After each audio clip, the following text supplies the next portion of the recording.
Sir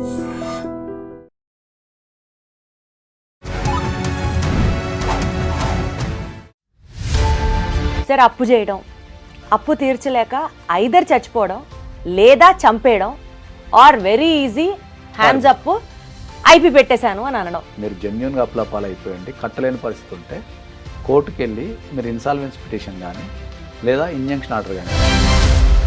మనిషి బతకడానికి, మనిషి జీవితంలో ఏ సమస్య వచ్చినా కూడా చట్టంలో ప్రయోజనం. బట్ నిజంగా ఒకవేళ ఆస్తులు ఏం లేవు సార్, నిజంగానే ఐపీ కింద డిక్లేర్ చేస్తారు. ఐపీ కింద డిక్లేర్ చేస్తే మరి అప్పిచ్చిన వాడి పరిస్థితి. మధ్యతరగతి వాళ్ళంతా ఏం చేస్తారంటే ఎవడో వస్తాడు నీకు 5% ఇంట్రెస్ట్ ఇస్తా అంటాడు. వీళ్ళు ఏమనుకుంటారంటే అమ్మ ₹1,00,000 ఇస్తే నెలకు 5,000 వస్తాయి కదా అని చెప్పేసి ఇస్తాడు. ఆడు ఆ 1,00,000 తీసుకొని ఒక 2 నెలలు ఇస్తాడు, 3 నెలలు దవకంటాడు. పెద్ద పెద్ద బ్యాంకులు చేసే బ్యాంకులు కొన్ని పిహెచ్డీలు చేసి ఫైనాన్షియల్ ఇన్స్టిట్యూషన్ నేర్పేటోళ్ళు ఇవ్వలేరా? ఐపీ పెట్టేశారు. ఇది మనం రెగ్యులర్గా వింటూ ఉంటాం కదా. అందరికీ నమస్కారం, welcome to legal talk new series with advocate Nageswara Rao Pujari గారు మనతో ఉన్నారు. సార్ నమస్తే. సార్ అప్పు చేయడం, అప్పు తీర్చలేక ఐదర్ చచ్చిపోవడం లేదా చంపేయడం or very easy hands up IP పెట్టేశాను అని అనడం అంటే ఏంటి సార్? సింపుల్గా అప్పు ఇవ్వడం పాపం అంటారా, లేకపోతే అప్పు తీసుకునేవాడు సూపర్ అనాలా? అప్పు ఇవ్వటం పాపమేం కాదు, అప్పు తీసుకున్నోడు ఇచ్చినోడే పాపమేం కాదు, కానీ దాన్ని బ్యాలెన్స్ చేయటంలో ఉంటుంది జీవితం అంతా. సో ఇప్పుడు జనరల్గా మనకి ఏమైందంటే సమాజంలో ఎంతమంది ఐపీ పెడతారు అనేది ఒక పాయింట్. అప్పు తీసుకున్న వాళ్ళ ఐపీ పెట్టుకుంటా పోతే అసలు సమాజమే రన్ కాదు first of all. Exactly. Okay, so IP percentage నాకు తెలిసి ఒక 1% కూడా ఉండదు సమాజంలో. అంటే 1,00,000 మంది ఉన్నారు అనుకోండి, దాంట్లో ఒక్కరు కూడా పెట్టాడు ఐపీ. నాకు తెలిసి 10 లక్షల మందిలో ఒక్కరు ఎదురు పెడతారు ఐపీ. ఓకే, ఐపీ అంటే ఏంటంటే చాలా మందికి ఏంటంటే ఇక్కడ మనకు మనిషి జీవితంలో సమస్యలు రెండింటితోనే వస్తాయి. ఐదర్ ఫైనాన్షియల్ ఇష్యూ లేదా రిలేషన్షిప్. మనిషి జీవితాన్ని మొత్తం సమస్యల్ని ఉన్న సమస్యలను రాస్తే రెండింటి కిందనే వస్తాయి. Either it is related to finance ఉంటుంది, రిలేటెడ్ టు రిలేషన్షిప్ ఉంటుంది. అంతే, సింప్లిఫై చేస్తే రెండే ఉంటాయి, ఇక వేరేటే ఉండవు. సో ఎప్పుడైతే ఏమైందంటే ఈ మధ్య కాలంలో ఏంటంటే మన పేపర్లు బాగా చూస్తుంటాం, టీవీలలో చూస్తాం కదా, అప్పులు అయిపోయినాయని చనిపోవడం కానీ, లేకపోతే అప్పులు అయిపోయినాయని చెప్పి చంపడం కానీ, తీర్చాల్సి వస్తుంది చంపడం కానీ, లేదా పారిపోవడం కానీ, ఇవన్నీ చేస్తుంటారు జనాలు జనరల్గా. సో మనం ఏం చెప్తాం ఏంటంటే ఇప్పుడు ఎప్పుడైనా సరే ప్రపంచంలో పుట్టిన ప్రతి మనిషి ఎదగటం కోసం, బతకడం కోసం రకరకాల ట్రాన్సాక్షన్ చేస్తుంటాం మనం. ప్రొఫెషన్ పరంగా కావచ్చు, బిజినెస్ పరంగా కావచ్చు, లేకపోతే ఏదో చేస్తుంటాం ఐడియా ప్రకారం. ఏ వ్యక్తి కూడా లాస్ కావాలని ఏ వ్యక్తి కూడా బిజినెస్ స్టార్ట్ చేయడు. There is a simple logic. ఇప్పుడు ఈ బిజినెస్ చేస్తే నువ్వు లాస్ అవుతావు అంటే వాడు చేయడు. వానికి ఆ బిజినెస్లో ఇన్ఎక్స్పీరియన్స్ ఉండొచ్చు, కొన్ని సందర్భాల్లో మార్కెట్ కండిషన్స్ అనేవి సెట్ కాకపోవచ్చు, అర్థం కాకపోవచ్చు, కొన్నిసార్లు రపక్కన గవర్నమెంట్ పాలసీస్ మారిపోతాయి. ఓకే, గవర్నమెంట్ పాలసీస్ మారిపోయినప్పుడు ఏమవుతుంది అంటే ఏంటంటే ఇప్పుడు నా జీవితంలో జరిగిన ఒక సంఘటన చెప్తే ఏంటంటే మనకు నాన్ ఓవెన్ బ్యాగ్స్ అని ఉంటాయి. ఇప్పుడు ప్లాస్టిక్ బదులు నాన్ ఓవెన్ బ్యాగ్స్ అని ఉంటాయి జనరల్గా. అవి ఏంటంటే అవి కంపారిజన్ టు ప్లాస్టిక్ వచ్చేసి ఇవి నాన్ ఓవెన్ బ్యాగ్స్ ఏంటంటే కొద్దిగా భూమిలో వేస్తే అవి కొద్దిగా మెల్ట్ అయిపోతాయి కొంతకాలానికి, ఒక 6 నెలలకో సంవత్సరానికో. డిగ్రేడబుల్ బ్యాగ్స్ ఉంటాయి అవి. ఒక 15-20 ఇయర్స్ క్రితం ప్లాస్టిక్ బ్యాన్ చేస్తున్నారు, అంతా నాన్ ఓవెన్ బ్యాగ్స్ అని చెప్పేసి రూమర్ వచ్చింది. అప్పుడు ఏం చేసినామంటారే, మొత్తం ప్లాస్టిక్ బ్యాన్ అయిపోతుందంట, మొత్తం నాన్ ఓవెన్ బ్యాగ్స్ అనేది నేను కూడా ఒక 2 కోట్లు పెట్టుబడి పెట్టినప్పుడు నేను తీరా చూస్తే ఛాలెంజెస్ ఉన్నాయి. ప్లాస్టిక్ ఇప్పటికీ ఉంది. ఇది కొత్త, ఇప్పుడు ప్లాస్టిక్ తక్కువ ధరకు మంచిగా దొరుకుతుంది. ఈ నాన్ ఓవెన్ బ్యాగ్స్ కాస్ట్ నుండి ఎవరు తీసుకోవడం, లుక్ ఉండవు, తీసుకోవడం లేదు. మరి అప్పుడు పరిస్థితి ఏంది? ఏదో ఒక రూమర్ ద్వారా నేను ఒక 2 crores పెట్టుబడి పెట్టిన దాంట్లో ఒక 20 years క్రితం. అదే ఆధారంగా పెట్టుకున్నవాడి జీవితం మరి అదే అంటున్నా కదా. ఇప్పుడు ఒక 20 years క్రితము దాన్ని పెట్టడం వల్ల ఏమైపోయింది పక్కన, ఇప్పుడు అది అక్కడ ఏమో ప్లాస్టిక్ బ్యాన్ కాలేదు, ఈ బ్యాగ్స్ ఏమో ఎవడు కొంటం లేడు, పెట్టుబడి ఏమో 2 crores పెట్టేసినాం. సో రూపాయి ఆదాయం లేదు. 20 years క్రితం జరిగిన సంఘటన ఇది, నా జీవితంలో నిత్య జీవితంలో జరిగిన సంఘటన. మీరు కాబట్టి ఇంకా తేరుకున్నారు సార్. సో అప్పుడు అందుకే ఏమంటా అంటే ఏంటంటే అట్లాంటి కండిషన్స్ ఉన్నప్పుడు ఏంటంటే అప్పు అనేది అందరం చేస్తూనే ఉంటాం. ఎంత పెద్దోడైనా చిన్నోడైనా ఏదో ఒక అవసరానికి ఫ్రెండ్స్ చుట్టాలో అనేది చేస్తూనే ఉంటాం. కొందరు ఎక్కువ చేసేది బిజినెస్ పరంగా, కొందరు అవగాహన లేకుండా చేస్తారు. అవగాహన లేకుండా ఏంటంటే షేర్లలో పెట్టుబడి పెడితే ఫుల్ లాభాలు వస్తాయని చెప్పి పైసలు తెచ్చి షేర్లలో పెడతారు. షేర్లలో ఎప్పుడు అది లాంగ్ టర్మ్, అంటే ఇవాళ పెట్టి 1 సంవత్సరం 2 సంవత్సరాలు ఉంచుకుంటూ వస్తాయి తప్ప ఇవాళ పెట్టి నెక్స్ట్ నెలకు రావాలంటే షేర్లు రావు, అవి ఫ్లక్చుయేట్ అవుతుంటాయి రెగ్యులర్గా. సో ఆ షేర్లలో పెట్టుబడి పెట్టడం ఇట్లాంటివి చేస్తుంటారు. సో నేను ఎప్పుడైనా ఏం చెప్తా ఏంటంటే మీరు అప్లపాలైపోయి ఉంటే, ఎప్పుడైనా సరే అప్లపాలైపోయి ఉండి, మీరు జెన్యున్గా అప్లపాలైపోయి ఉండి కట్టలేని పరిస్థితి ఉంటే కోర్టుకి వెళ్ళి మీరు ఇన్సాల్వెన్స్ పిటిషన్ కానీ లేదా ఇంజంక్షన్ ఆర్డర్ కానీ, అంటే నేను కడతా సార్ నాకు 2-3 సంవత్సరాలు టైం ఇవ్వండి అని కానీ, లేకపోతే నేను కట్టలేను సార్ మొత్తానికే కట్టలేని పరిస్థితి కట్టలేను సార్ నన్ను కాపాడని కానీ వేసుకుంటే సరిపోతుంది. దీనికి అర్థం కాకుండా చాలామంది ఈ ప్రెజర్ తట్టుకోలేక, లేకపోతే సమాజం ఏమనుకుంటుందో, లేకపోతే చుట్టాలు ఏమనుకుంటారో, లేకపోతే వాళ్ళు ఏమనుకుంటారో, ఇంట్లో ఏమనుకుంటారో అని కూడా వీళ్ళు ఆత్మహత్య చేసుకోవడము, లేకపోతే వీళ్ళు పారిపోవడం లాంటివి చేస్తున్నారు. కాబట్టి నేను చెప్తే చట్టంలో చాలా ప్రొవిజన్స్ ఉన్నాయి.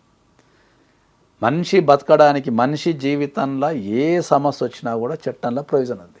రైట్. ఆ సమస్య నుంచి బయటపడి ప్రశాంతంగా డిగ్నిఫైడ్గా జీవించడానికి దానికి ప్రొవిజన్ ఉంది. సో ఆ ప్రొవిజన్ని తెలుసుకోకుండా, చట్టంలో ఏం ప్రొవిజన్స్ ఉన్నాయి, దాని నుంచి ఎట్లా బయటపడాలో తెలుసుకోకుండా ఇన్స్టెంట్గా బయటపడటానికి ఈ చంపడాలు, చచ్చిపోవడాలు, పారిపోవడాలు చేస్తున్నారు. మార్గం కాదు, అది మార్గం కాదు అని చెప్తాను నేను. ఎందుకంటే చాలామంది మనం కుటుంబంతో సహా ఆత్మహత్య చేసుకుంటారు, చాలామందిని చూస్తున్నాం. పిల్లల్ని చంపి వాళ్ళు చచ్చిపోతుంటారు, లేకపోతే కొన్ని సందర్భాల్లో అప్పు కట్టాల్సి వస్తుంది, చంపేస్తుంటారు. కాబట్టి మనం చాలా స్పష్టంగా, చాలా నీట్గా ఏం చెప్తామంటే మీరు కంపల్సరీ చట్టంలో ఉన్న ప్రొవిజన్స్ అని తెలుసుకున్న తర్వాతనే ఒక డిసిషన్ తీసుకొని తప్ప ఆ చట్టంలో ప్రొవిజన్స్ తెలుసుకోకుండా దానికి సొల్యూషన్ లేదనుకొని ఇప్పుడు మనకు అంటే అసందర్భం. ఇప్పుడు పెళ్లి చేసుకున్నారు, తర్వాత ఇప్పుడు నచ్చలేదు అనుకో, వ్యక్తికి డైవర్స్ ఇవ్వచ్చు కదా. అమ్మాయిలు ఈ మధ్యలో చంపేస్తున్నారు. అమ్మాయిలు అంటే నీకు కోపం వస్తుంది అంటారు. అమ్మాయిలే చంపేస్తున్నారు సార్ అన్న టైంలో పెట్టింది. ఇన్ని రోజులు మీరు చేయలేదా సార్ అన్న టైంలో పెట్టింది అమ్మాయి. ఉంటుంది కదా సార్, ఎంతన్నా ఆ జెండర్ ఈక్వాలిటీ అని మాట్లాడినప్పుడు ఇన్ని రోజులు ఒకటి ఉండే. నేనంటే సార్ మీకు ఈ రీసెంట్ గా వారం రోజుల క్రితం జరిగిన ఒక ఇన్సిడెంట్ గురించి చెప్తా. ఇంకా మనిద్దరం ఆర్గ్యూ చేసుకున్నట్టు ఉంటుంది. కానీ కర్నూలు అండ్ గద్వాల్ దగ్గర ఒక బ్యాంక్ మేనేజర్ ఒక తల్లిని కూతుర్ని ప్రేమించి బ్యాంక్ మేనేజర్ అప్పు లోన్ కి వచ్చిన వాళ్ళని నీ లోన్ మాఫీ చేస్తాను. Exactly sir. ఇప్పుడు ఇన్ని రోజులు అయితే అబ్బాయిలు ఇన్వాల్వ్ అయ్యి ఉన్నారు కదా. అయితే నాకు అంటే అమ్మాయిలు ఈక్వల్ రైట్స్ కోరుకుంటుండే, ఇప్పుడు ఈ మర్డర్లు చేయటంతో ఈక్వల్కి వచ్చేసి అనుకుంటున్నాను. ఎందుకంటే ఇప్పుడు కల్పనా చావ్లా అంతరిక్షానికి ఇలా ఈక్వల్ అయిపోయింది. అమ్మాయిలు ఫ్లైట్స్ నడుపుతున్నారు, రాత్రనగా పోవాలనక జాబులు చేస్తున్నారు, అన్నీ చేస్తున్నారు కదా. ఇక మర్డర్లు ఒక దాంట్లో ఉంది, దీంట్లో కూడా వచ్చేసి కరెక్ట్ ఈక్వల్ చేసేస్తున్నారు అందరినీ. సరే సార్, మీరు అలా అనుకుంటున్నారా? అంతే, మనం ఎవరిని తప్పంటలేదు కానీ జనరల్గా మాట్లాడుతున్నాము. అయితే సార్ ఇక్కడ ఒక పాయింట్, ఇందాక మీరు చెప్పినట్లు ఇన్సాల్వెన్సీ పిటిషన్ అప్లై చేసుకుంటే ఎవరు దానికి అర్హులుగా ఉంటారు? అంటే హూ విల్ డిసైడ్ వెదర్ ఇతను ఐపీ పెట్టుకోవడానికి, అంటే కోర్టు వాళ్ళకి అండగా ఉంటుందా ఉండదా అనడానికి దానికి ఏంటి సార్ రూల్స్ ఏంటి? రూల్స్ ఏమి ఉండవు. మనం ఏదైనా బిజినెస్ చేసి కానీ, లేకపోతే మనం అప్పులు చేసి కానీ కట్టలేని పరిస్థితి ఉన్నప్పుడు మనం వీళ్ళ ప్రెజర్ తట్టుకోలేకపోతే మనం కోర్టుకి వెళ్ళి అప్లై చేసుకోవచ్చు. అంటే నిజంగా వీటి దగ్గర అసెట్స్ ఏం లేవా, అంతా బ్యాంక్రప్ట్ అయిపోయిందా, the court has to verify. Right. మనం కోర్టుకి వెళ్ళి అప్లై చేసుకున్న తర్వాత కోర్టు వెరిఫై చేస్తుంది. సో ఎవరైతే ఐపీ పెట్టాలనుకుంటున్నారో వాళ్ళు అప్లై చేసుకోవాలి. వాళ్ళు త్రూ అడ్వకేట్ అప్లై చేసుకుంటే ద కోర్టు వెరిఫై చేస్తుంది. ఏంది నిజంగా అప్పులు చేసి నిజంగా లాస్ అయిందా, లేకపోతే నా ఆస్తులు కూడా పెట్టుకున్నాడా అనేది కోర్టు వీళ్ళు వెరిఫై చేస్తుంది.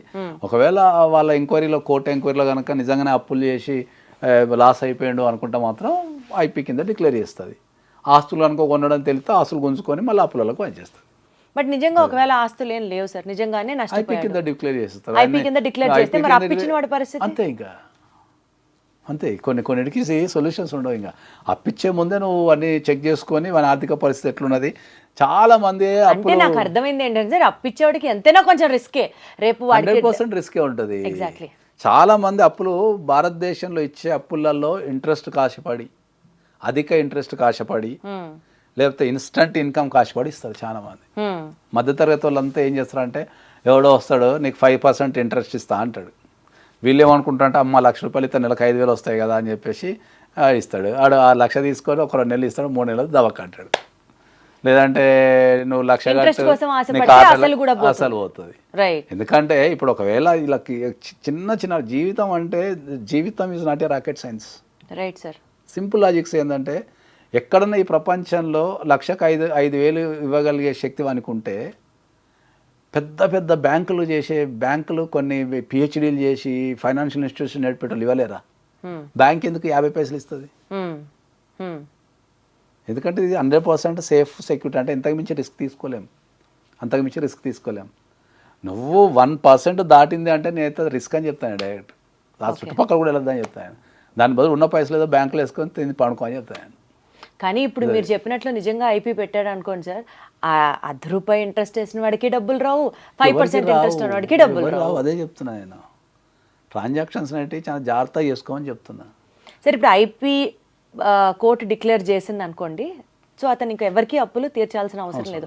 తిరిగి మళ్ళీ అతను ఏమైనా స్టార్ట్ చేయాలనుకున్నా, సంపాదించాలనుకున్నా మళ్ళీ దానికి ఇంకేం సంబంధం? ఆయన కొత్త బిజినెస్ స్టార్ట్ చేసుకోవచ్చు, మళ్ళీ జనజీవన సంస్థలు కలవచ్చు, మళ్ళీ ఆయన ఏదైనా చేసుకోవచ్చు. ఐపీ అనేది ఒక పర్టికులర్ ట్రాన్సాక్షన్ సంబంధించింది. ఐపీ పెట్టినంత మాత్రం వాళ్ళ జీతం ఏమి అయిపోదు. మనకి ఏమైనా లిస్ట్ తెలుస్తుందా సార్, పలానా వాడికి ఐపీ ఇచ్చిందా కోర్టు లేదా? ఎక్కడ సార్, ఎలా తెలుసు? కోర్టులోనే ఐపీ కోర్ట్స్ ఉంటాయి. ఐపీకి సెపరేట్ కోర్ట్స్ ఉంటాయి, ఇన్సాల్వెన్సీ కోర్ట్స్ ఉంటాయి, కొన్ని సివిల్ కోర్ట్స్ కూడా ఉంటాయి.